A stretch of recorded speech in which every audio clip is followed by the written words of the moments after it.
철학자 파스칼은 이런 이야기를 했다고 합니다. 인간은 하나의 갈대에 지나지 않는다. 자연에서 가장 약한 존재이다. 그러나 인간은 생각하는 갈대이다. 정말 우리 인간은 연약하기 그지없어요. 언젠가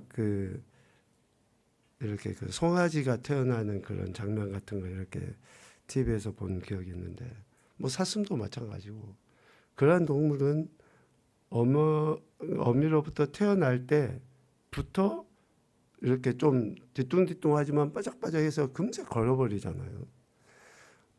우리 아이들이 걷기까지는 좀 빠른 애는 모르겠어요. 한 10개월 또 좀 더 하면 한 1년 좀 더 지나야지 이제 뭐 한 발짝 두 발짝 떼는 그러한 존재.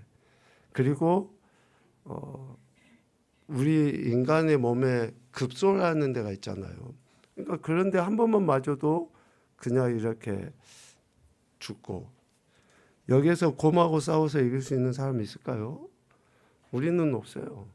그러한 사나운 맹수들, 동물들에 비하면 우리 인간의 외적인 모습은 너무나 연약하기 그지없거든요. 그런데 유일하게 우리 인간이 가지고 있는 강력한 힘은 뭐냐? 생각하는 거예요. 생각하는 거. 이 생각하는 힘을 가지고 있는 것이 우리 인간의 위대함이다 라는 거죠. 인간이 생각하는 존재라고 할 수 있는 그 근거를 바로 성경 창세기 1장 26절 27절 말씀을 통해서 우리는 찾아볼 수 있습니다. 같이 한번 읽어보죠. 시작.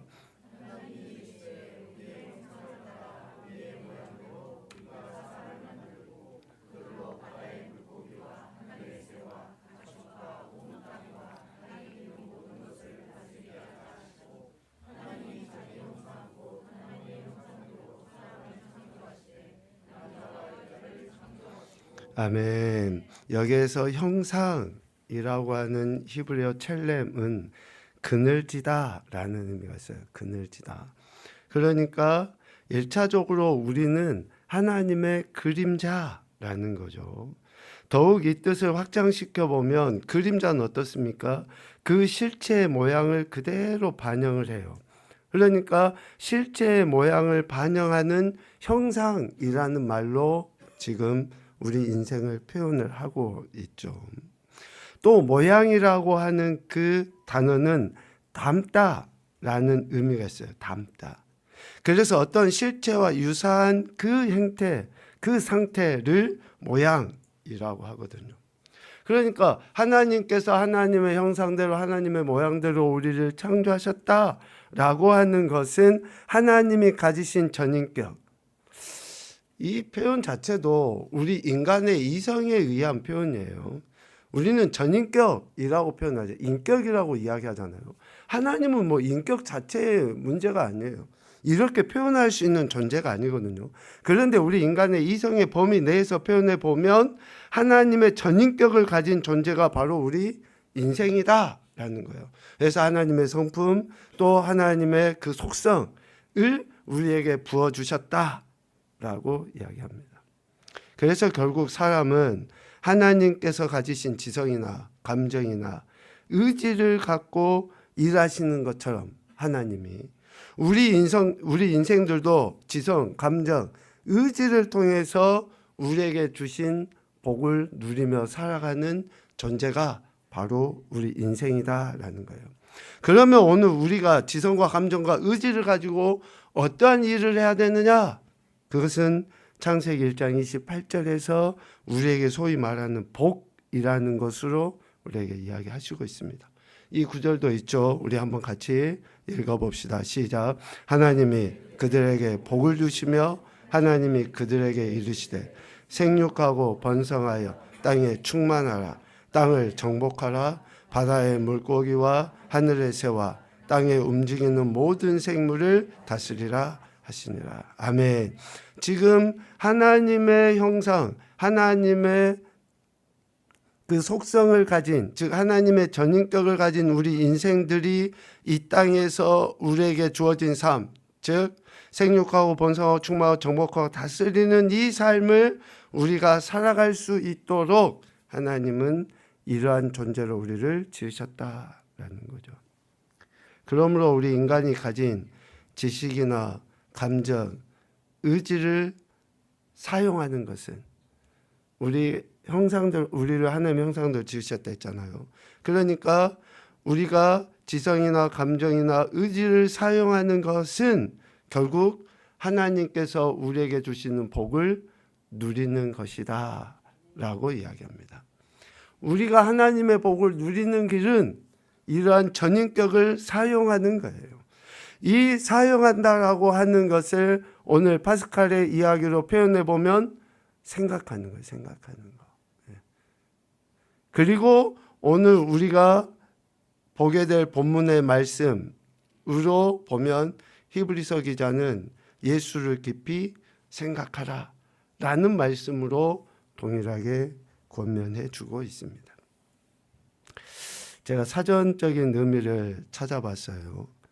생각하다 라는 단어의 사전적 의미는 뇌를 사용하여 의식적으로 의견이나 이치를 따지는 일반적인 행위를 생각하다라는 거예요. 진짜 우리 생각하다라는 말 많이 쓰잖아요. 그런데 사전적으로 보니까 뇌를 사용하여서 의식적으로 의견이나 이치를 따지는 행위. 그런데 이 생각하다라는 것을 우리 신앙적인 용어로 바꿔보면 묵상하다라는 표현을 할 수 있잖아요. 잠잠히 깊이 생각하여 내면이나 신앙적 대상을 집중적으로 되새기는 행위가 묵상하다. 여기에서 묵상하다라고 할 때에 중요한, 그러니까 생각하는 것과 좀 중요한 차이점이 있는 것이 대상이에요. 대상. 어떠한 사건이나 또 어떠한 의견에 대해서 뇌를 사용해서 생각하는 정도를 넘어서 그 신앙적인 대상을 집중적으로 우리가 되새겨보는 행위가 바로 묵상하다라는 겁니다. 우리 교회가 이렇게 시간이 지나면서 또 많은 예배 시간들을 통해서 아마 여러분들이 가장 많이 들었던 말씀이 아마 말씀 묵상해야 됩니다. 말씀 묵상합시다. 라는 이야기가 아니었나. 아마 단언할 수 있을 것 같아요. 말씀 묵상합시다.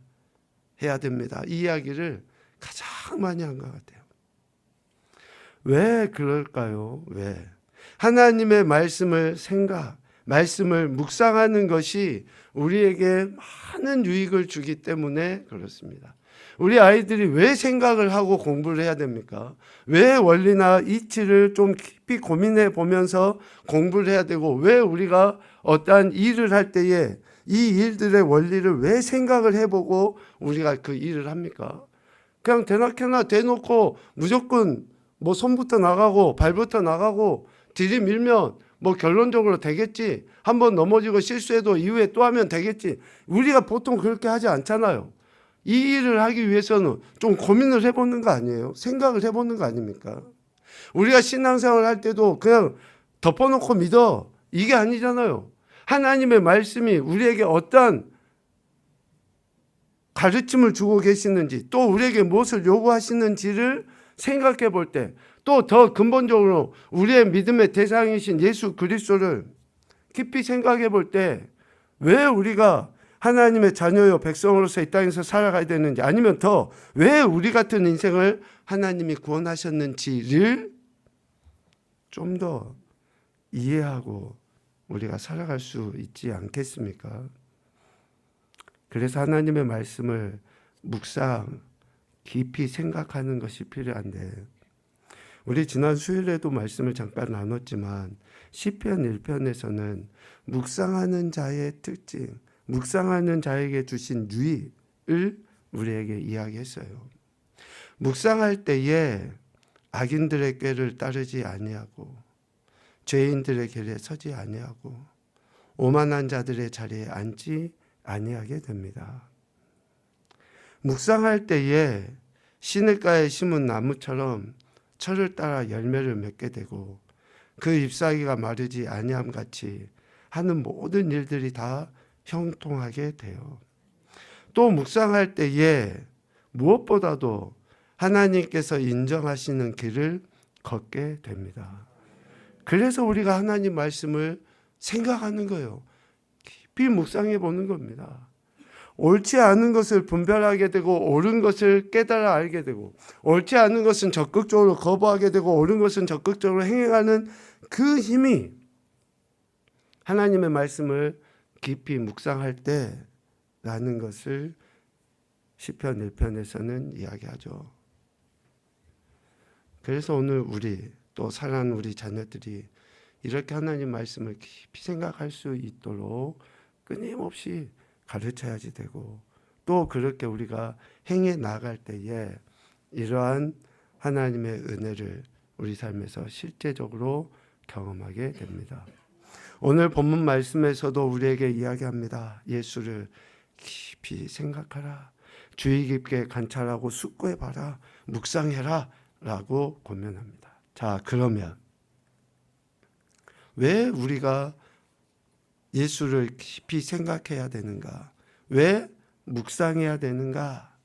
왜 하나님의 말씀을 우리가 그냥 한번 읽고 지나가고 내 머리에서 아는 것에서 지나가 버리지 왜 깊이 그 말씀을 되뇌이고 또 생각해야 되느냐?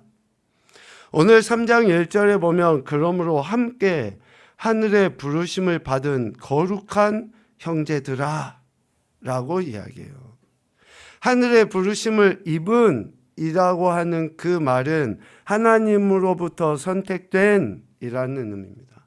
하나님으로부터 선택된.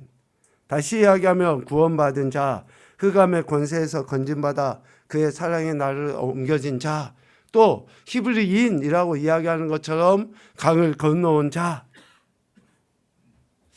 이러한 사람들, 그러니까 거룩한 형제가 될 수 있었던 그 원인이 누구에게 있는 거예요? 하나님께 있는 거예요. 하나님께. 하늘의 부르심을 하나님께서 택하시고 하나님께서 부르신 그러한 인생들이라고 이야기합니다. 하나님의 부르심을 받은 것은 결코 우리가 가지고 있는 의가 아니라 하나님의 전적인 은혜의 결과라는 것을 이야기하죠. 이러한 사실을 우리는 이미 알고 있어요. 우리가 어떻게 예수님을 믿게 됐고 어떻게 의롭다 인정함을 받게 되는지 우리는 알고 있습니다. 이 말씀을 깊이 생각할 때에 알미 우리의 실질적인 신앙의 고백과 삶의 태도로 드러나요. 다시 이야기합니다. 이 알미 우리가 깊이 묵상할 때에 우리 삶의 실제적인 태도로 드러나요. 진정한 감사가 고백되어지게 되고 내 의로 구원받은 것이 아니라 하나님의 은혜의 선물임에 대해서 어떤 상황에서도 감사가 먼저 드러나게 되는 거예요. 한 번 더 강조할게요. 우리가 신앙생활 하는 이 모든 것들은 하나님의 은혜에 의해서 되어진 거예요. 어떤 직분도 어떠한 사명도 사역도 교회 내에서 이루어지는 그 어떤 행위도 내가 뛰어나고 잘나서 하는 것이 아니라 하나님의 은혜에 의해서 주어진 거예요. 그래서 내가 능력이 있든지 없든지 달란트가 있든지 없든지 내가 똑똑하든지 못하든지 관계가 별로 없어요. 하나님께서는 그러한 연약하기 그지없는 어쩌보면 남들보다 좀 모자란 나를 들어서 그렇게 도구로 하나님이 쓰신 거예요. 그래서 우리는 감사함으로 그 사명을 감당하면 되는 것입니다. 에베소서 2장 8절 9절과 로마서 3장 24절 말씀을 연이어서 같이 읽겠습니다. 시작.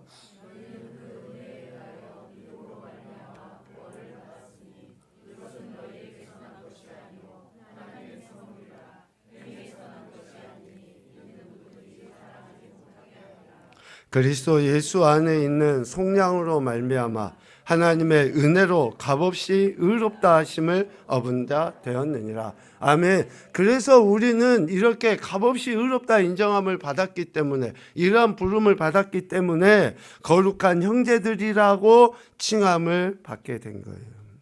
이렇게 값없이 구원받고 의롭다함을 받은 인생, 이 은혜에 대해 우리가 할 수 있는 오직 한 가지의 태도가 깊이 생각하는 것이다 라고 히브리서 기자는 이야기합니다.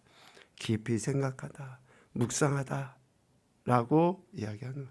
집중적으로 되새기는 행동을 나타내 보여야 한다. 그렇다면 우리가 무엇을 깊이 생각해야 하나? 하나님 말씀이라고 표현하는데요. 오늘 히브리서 3장 1절에서는 우리가 깊이 생각해야 될 대상, 묵상해야 될 대상이 우리가 믿는 믿음의 도리의 사도이시며 대제사장이신 예수라고 분명하게 이야기합니다. 생각과 묵상의 차이를 앞서 말씀드렸잖아요. 묵상은 신앙적 대상을 집중적으로 되새기는 행위라고 이야기했어요. 신앙적 대상을 집중적으로 묵상하는 행위. 그래서 오늘 본문에서 히브리서 기자는 우리가 묵상해야 될 대상이 믿는 도리의 사도이시며 대제사장이신 예수라고 이야기합니다. 여기서 믿는 도리라고 하는 것은 하나님의 행위에 대한 믿음의 응답으로서의 고백이에요. 다시요. 하나님이 우리에게 보여주신 행위에 대한 믿음의 응답으로서의 고백. 그러면 하나님이 우리에게 행하신 행위는 뭐예요? 앞서 이야기한 것처럼 그 은혜에 의하여 믿음으로 말미암아 구원받았잖아요. 그러니까 우리는 어떤 의로운 행위가 없어요. 그런데도 하나님이 우리를 구원해 주실 수밖에 없으신 그 하나님의 행위, 그 하나님의 은혜, 이것에 대한 우리의 고백이 믿는 도리라는 것입니다. 우리를 의롭다 하시기 위해서 하나님께서 값없이 베풀어 주신 그 은혜에 대한 우리의 이러한 고백들. 자, 그러면 하나님의 모든 행위를 한 단어로 표현하면 뭘까요? 사랑이에요, 사랑. 하나님의 모든 행위를 한 단어로 표현하면 사랑. 요한복음 3장에서 이야기하는 것처럼 하나님이 세상을 이처럼 사랑하사. 그 사랑의 근간 행위, 그 사랑의 근간 행위의 완성이신 예수 그리스도에 대한 그 고백이 믿는 도리라는 거예요. 여러분 예수 그리스도를 믿으십니까? 그러면 그 믿음에 대한 고백이 같이 일어나는 거예요. 같이. 믿음과 우리의 신앙의 고백은 하나예요. 하나. 믿음이 고백으로 드러나 보여지지 아니할 때는, 그러니까 이런 이야기를 하면 좀 우리가 신앙에 좀 너무 뭐라 그럴까요? 강요라고 표현할까요? 또 아니면 무거운 짐 정도로 여기는 것 같아요. 짐. 불편함으로 여기는 것 같아요. 아니 내가 믿으면 됐지. 왜 믿음에 따른 고백을 해야 하는지, 또 믿음에 따른 행위를 왜 해야 되는지 사람들이 의문을 가져요. 내가 그냥 가서 빌면 됐지. 내가 어떤 것에 대해서 신뢰한다고 말하면 됐지. 왜 그에 따른 행위가 뒷받침이 돼야 되는지, 그 고백, 시인이 왜 필요한지 사람들은 의문을 갖는 것 같아요. 그런데 우리는 우리의 믿음이 오늘 히브리서 기자처럼 믿는 도리라고 이야기하거든요. 그러니까 그 믿음의 대상에 대한 고백과 시인이 있을 때에 그 믿음을 완전한 믿음이라고 고백을 하는 거예요. 인정을 하는 거예요. 그래서 로마서 10장 10절 말씀은 매우 중요한 구절이에요. 우리가 정말로 예수님을 믿어요. 이 믿음도 하나님의 은혜에 의해서 믿어진 거예요. 그런데 이 믿음에 대한 입으로 시인함이 있을 때에 구원에 이른다라고 이야기하고 있어요. 아니, 우리가 이 사실을 모릅니까? 예수님 믿으면 구원받는다고 하는 것을 분명하게 성경에서 이야기했어요. 그런데 우리의 시인이 있을 때에 구원에 이르게 된다라고 하는 것을 사도 바울은 우리에게 교훈해 줍니다. 빌립보서 2장 11절 말씀은 우리가 한번 같이 읽어보도록 하겠습니다. 시작. 모든 입으로 예수 그리스도를 주라 시인하여 하나님 아버지께 영광을 돌리게 하셨느니라. 아멘. 예수 그리스도를 주라 시인하여. 네. 하나님과 본체이시만 동등됨을 취할 것으로 여기지 아니하시고 십자가에서 죽으셨어요. 그래서 그 십자가에서 죽임당하신 예수 그리스도를 우리가 믿어요. 그러면 그 믿음이 우리의 입으로 예수를 주라고 시인하여 나아갈 때에 그 모든 일을 이루신, 즉 사랑하신 아버지 하나님께 영광을 돌릴 수 있다라고 이야기하는 겁니다. 오늘 저와 여러분의 존재 이유와 목적이 뭡니까? 아버지 하나님께 영광 올려드리는 거 아니에요? 아버지 하나님께 영광 올려드리기 위해서 우리가 존재한다고 할 때 우리가 아버지 하나님께 영광 올려드리는 그 핵심의 방법이 뭐예요? 예수를 주라고 시인하는 것이라고 이야기해요. 예수를 주라고. 우리가 예수를 믿는 것에서 멈추는 것이 아니라 우리의 입술로 그렇게 시인하는 것이 있을 때에 아버지 하나님께 영광 올려드리는 우리의 본연의 사명을 감당하는 것이다. 창세기 1장에서 이야기하는 것처럼 하나님의 형상대로 우리를 지으신 이유가 뭐예요? 우리가 복을 받아 누리기 위함이라고 이야기할 때에 그 말씀처럼 우리의 본연의 목적, 진정 아버지께 영광 올려드리고 우리가 복을 받아 누리는 것은 그렇게 예수를 주라고 시인하고 하나님을 인정하는 것에서부터 시작된다는 것을 이야기합니다. 이 믿는 도리 의 사도이시며 대제사장이신 예수를 깊이 생각하라. 그래서 오늘 우리가 묵상해야 될 대상은 바로 우리 입술로 고백하고 있는 사도이시며 대제사장이신 예수님을 묵상하는 것이다. 깊이 생각하는 것이다. 라고 히브리서 기자는 이야기합니다. 첫 번째, 사도는 하나님으로부터 보냄을 받은 자라는 거죠. 사도라 칭한 것은 예수 그리스도를 구약의 모세와 비교해서 언급한 것으로 보여집니다. 오늘 2절 말씀에 보면 그는 자기를 세우신 이에게 신실하시기를 모세가 하나님의 온 집에서 한 것과 같이 하셨다. 모세는 하나님께서 택하셔서 애굽의 왕 바로 앞에 보냄을 받은 자잖아요. 사도로 보냄을 받은 자예요. 이스라엘 백성을 구원하기 위하여 하나님께서 택하셨고 그를 바로에게 보내셨어요. 사도로 보냄을 받은 자인 것이죠. 출애굽기 3장 10절 말씀에 보면 이제 내가 너를 바로에게 보내어 너에게 내 백성 이스라엘 자손을 애굽에서 인도하여 내게 하리라 라고 하나님께서는 모세를 택하시면서 그렇게 사도로 대사로 파송하신 것이죠. 이렇게 모세가 사도적인 역할을 감당했어요. 그런데 3절, 4절 말씀에 보면 특별히 오늘 3장 3절 말씀에 보면 모세는 그 집을 지키는 자인데 그 집을 위하여 지키는 자인데 그 집보다 더 존귀한 자이신 예수 그리스도에 대해서 이야기합니다. 그는 모세보다 더욱 영광을 받을 만한 것이 마치 집 지은 자가 그 집보다 더욱 존귀함 같다라고 표현해요. 집이 화려하고 아름다우면 뭐합니까? 집을 지은 자가 더 존귀한 것이지. 뭐 아무리 크고 뭐 높은 건물 무슨 의미가 있어요? 그 집을 지은 이가 있는데 지금 그 이야기를 하는 거예요. 예수 그리스도를 사도라고 표현한 것은 모세의 역할과 비교할 수 없지만 우리 인생에게 조금 더 이해의 폭을 좁혀주기 위해서 지금 모세를 빗대서 표현하시고 있는 거예요. 하나님의 대사로서의 예수 그리스도의 역할을 지금 나타내 보이신 것이죠. 그 예수 그리스도, 즉 사도이신 예수 그리스도를 우리는 깊이 묵상해야 한다라고 이야기하고 있습니다. 또 하나는 대제사장이셔요. 대제사장.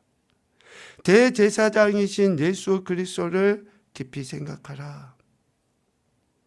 대제사장이라고 칭한 것은 예수 그리스도께서 하나님과 우리 인간 사이를 이어주시는 분이기 때문이죠. 구약의 대제사장은 1년에 딱 한 차례 대속죄일에만 지성소에 들어갈 수 있었어요. 딱 한 차례. 그것도 그냥 못 들어가요. 허리춤에 끈을 묶어가지고 방울을 매달아서 그렇게 들어가요. 왜?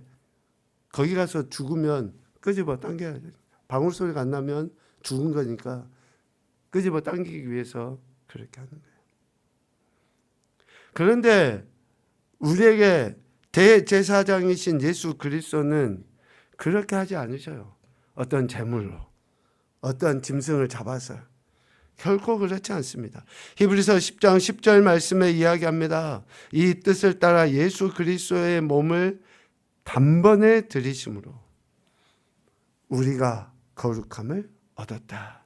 예수 그리스도께서 단번에 희생제물이 되심으로 말미암아 대제사장의 그 역할을 감당하심으로 말미암아 우리 인생은 구원을 얻은 것이다.